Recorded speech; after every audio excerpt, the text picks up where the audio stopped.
NDA അംഗങ്ങൾ വന്ദേ മാതരം ആലപിക്കുമ്പോൾ അത് തടസ്സപ്പെടുത്താൻ, അത് അലങ്കോലപ്പെടുത്താൻ ജനഗണമന പാടുകയായിരുന്നു ഇന്ത്യ സഖ്യത്തിൻ്റെ കൗൺസിലർമാർ. നമുക്ക് അനഘ ഹർഷൻ ഒപ്പം ചേരുന്നുണ്ട്. അനഘ, എന്തായിരുന്നു അവിടുത്തെ നാടകീയ രംഗങ്ങൾ?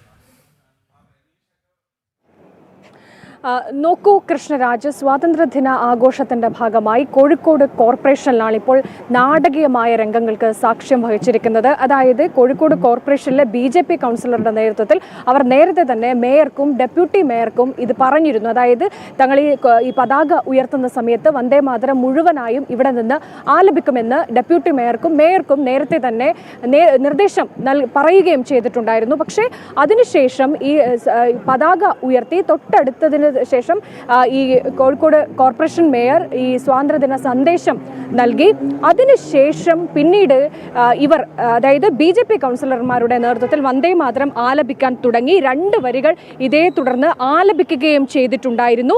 പക്ഷേ ഇത് ആലപിച്ച സമയത്ത് എന്ന് പറയുമ്പോൾ തൊട്ടപ്പുറത്ത് നിന്ന് ഈ കോഴിക്കോട് കോർപ്പറേഷൻ മേയറുടെ നേതൃത്വത്തിൽ, ഡെപ്യൂട്ടി മേയറുടെ നേതൃത്വത്തിൽ, ഇന്ത്യ സഖ്യത്തിൻ്റെ നേതൃത്വത്തിൽ, അതായത് ജനഗണമന ആലപിക്കുകയും ചെയ്തിട്ടുണ്ടായിരുന്നു എന്നുള്ളതാണ്. അതായത് വന്ദേ മാതരത്തെ പൂർണ്ണമായും അപമാനിക്കുന്ന അല്ലെങ്കിൽ അവഹേളിക്കുന്ന രീതിയിലായിരുന്നു കോഴിക്കോട് കോർപ്പറേഷനിലുള്ള ഇന്ത്യ സഖ്യത്തിൻ്റെ ഭാഗത്ത് നിന്ന് ഉണ്ടായിട്ടുള്ളത് എന്നുള്ളതാണ്. ശക്തമായ പ്രതിഷേധം BJP കൗൺസിലർമാരുടെ നേതൃത്വത്തിൽ ഈ വിഷയവുമായി ബന്ധപ്പെട്ട് ഉണ്ട് എന്നുള്ളതാണ്. അതായത് അവർ നേരത്തെ തന്നെ പറഞ്ഞതാണ്, കോഴിക്കോട് കോർപ്പറേഷൻ മേയറോടും ഡെപ്യൂട്ടി മേയറോടും ഒക്കെ ഈ കാര്യം ധരിപ്പിച്ചതാണ്. പക്ഷേ അവരത് മുഖവിലക്കെടുത്തില്ല. ഒരേ സമയം വന്ദേ മാതരവും അതുപോലെ തന്നെ ദേശീയ ഗാനവും ഒരേ സമയം പാടുന്ന രീതിയിലേക്ക് കാര്യങ്ങൾ നീങ്ങി. ആദ്യം തന്നെ ഈ വന്ദേ മാതരം ആലപിച്ചത് BJP കൗൺസിലർമാരുടെ നേതൃത്വത്തിലായിരുന്നു. അത് വകവയ്ക്കാതെ ഡെപ്യൂട്ടി മേയറുടെ നേതൃത്വത്തിൽ ഇപ്പുറത്ത് തൊട്ടടുത്ത് നിന്നുകൊണ്ട് ദേശീയ ഗാനം ആലപിക്കുകയും ചെയ്തിട്ടുണ്ട് എന്നുള്ളതാണ്. അതിനുശേഷം ഇവർ ഈ വന്ദേ മാതരം തൊട്ടടുത്ത് നിന്ന് ആലപിക്കുന്നത് വകവയ്ക്കാതെ അവിടെ നിന്ന് മടങ്ങിപ്പോവുകയും ആ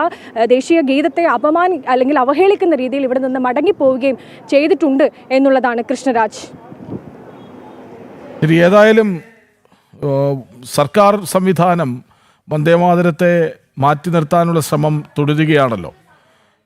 സ്വാഭാവികമായും പ്രധാനമന്ത്രി പറഞ്ഞത് പാർലമെൻറ്റിൽ പാസ്സാക്കപ്പെട്ടത് പൂർണ്ണമായും നടപ്പിലാക്കുക എന്നത് NDAയുടെ ഓരോ കൗൺസിലർമാരുടെയും ഉത്തരവാദിത്വമാണ്, ബാധ്യതയാണ്, കടമയാണ്.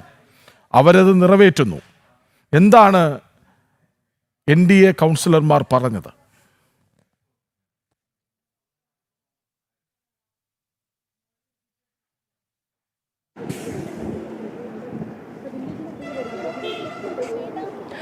നോക്കൂ കൃഷ്ണരാജ്, ഇവർക്ക് വ്യക്തമായി പറയുന്നത് തങ്ങൾ പരാതിയുമായി മുന്നോട്ട് പോകുമെന്നാണ് BJP കൗൺസിലർമാരുടെ നേതൃത്വത്തിൽ പറഞ്ഞിരിക്കുന്നത്.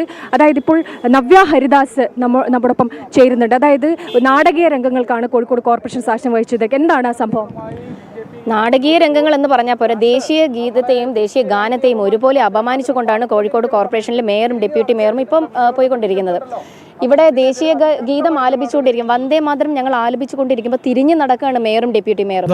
ഇത് ആലപിക്കുമെന്നുള്ളത് മുന്നേ തന്നെ ഞങ്ങൾ അറിയിച്ചിരുന്ന കാര്യമാണ്. പക്ഷേ അത് ആലപിക്കാതിരിക്കാനുള്ള അജണ്ടയായിരുന്നു ഞങ്ങൾ വന്ദേ മാതരം ആലപിച്ചു തുടങ്ങിയ സമയത്ത് ദേശീയ ഗാനം ആരംഭിച്ചത്. ഒരിക്കലും അത് ചെയ്യാൻ പാടില്ലാത്തതായിരുന്നു. ഈ നഗരസഭയുടെ അധ്യക്ഷൻ എന്നുള്ള നിലയിൽ ബഹുമാനപ്പെട്ട മേയർ കുറച്ചുകൂടി ഒരു വിവേകം കാണിക്കണമായിരുന്നു എന്നുള്ളതാണ് ഞങ്ങൾക്ക് പറയാനുള്ളത്. തന്നെ പറഞ്ഞിരുന്നു. അതെ, ഞങ്ങൾ അറിയിച്ചിട്ടുണ്ട്. വന്ദേ മാതരം ആലപിക്കുന്നു എന്നുള്ളത് ഞങ്ങൾ അറിയിച്ചതാണ്. അത് മാത്രമല്ലല്ലോ, ഇന്നറിയാലോ ഇന്ത്യൻ ഭരണഘടനയുടെ ഭാഗമായിട്ട് തന്നെ സ്വാതന്ത്ര്യ സമര സേനാനികൾക്ക് ആവേശം പകർന്നിട്ടുള്ള ഈ വന്ദേ മാതരം ആലപിക്കുന്ന സമയത്ത് അതിനെ അപമാനിച്ചുകൊണ്ട് തിരിഞ്ഞു നടക്കുക എന്ന് പറയുമ്പോൾ അത് നിയമ നടപടികൾ നേരിടേണ്ട തരത്തിലേക്ക് മേയർക്കും ഡെപ്യൂട്ടി മേയർക്കും എതിരെ ഞങ്ങൾ നീങ്ങുന്നതാണ്. നിയമ നടപടിയിലേക്ക് കടക്കും. തീർച്ചയായിട്ടും നിയമ നടപടിയിലേക്ക് കടക്കും. ദേശത്തെ അപമാനിച്ചിരിക്കുകയാണ്. ഒരു സ്വാതന്ത്ര്യദിന ആഘോഷം നടക്കുന്ന സമയത്ത്, ഒത്തൊരുമിച്ച് കൊണ്ടൊരു ആഘോഷം നടക്കേണ്ട സമയത്ത് ഈ ദേശീയ ഗീതത്തെയും ദേശീയ ഗാനത്തെയും അപമാനിച്ചുകൊണ്ട് പോകുമ്പോൾ തീർച്ചയായിട്ടും അത് നിയമ നടപടികൾ നേരിടേണ്ടി വരും. കൃഷ്ണരാജ്, വ്യക്തമാണ് BJP കൗൺസിലർമാർ ഇന്ന് നടന്ന ഈ സംഭവവുമായി ബന്ധപ്പെട്ട് ഡെപ്യൂട്ടി മേയർക്കുമെതിരെ നിയമ നടപടിയുമായി മുന്നോട്ട് പോകും എന്ന് തന്നെയാണ് വ്യക്തമാക്കിയിരിക്കുന്നത്. അതായത് വന്ദേ മാതരം എന്ന ദേശീയ ഗീതത്തെ അപമാനിക്കുന്ന നടപടിയാണ് ഈ കോഴിക്കോട് കോർപ്പറേഷനുള്ള ഇന്ത്യ സഖ്യത്തിന്റെ ഭാഗത്ത് നിന്ന് ഉണ്ടായതെന്ന് ആവർത്തിക്കുകയാണ് BJP കൗൺസിലർമാർ. ശരി, ഏതായാലും വന്ദേ മാതരം ആലപിക്കുമ്പോൾ അതിനെ അവഹേളിക്കാൻ ഉപയോഗിച്ചത് ദേശീയ ഗാനത്തെയാണ്. അപ്പോൾ 2 തരത്തിലുള്ള അപമാനമാണ്, അവഹേളനമാണ് ഈ ഇന്ത്യ കൗൺസിലർമാർ നടത്തിയിരിക്കുന്നത്. നിയമപരമായി മുന്നോട്ട് പോകാൻ NDAയുടെ BJPയുടെ കൗൺസിലർമാർ തീരുമാനിക്കുന്നു. വിവരങ്ങൾ നൽകുകയായിരുന്നു അനഘ ഹർഷൻ.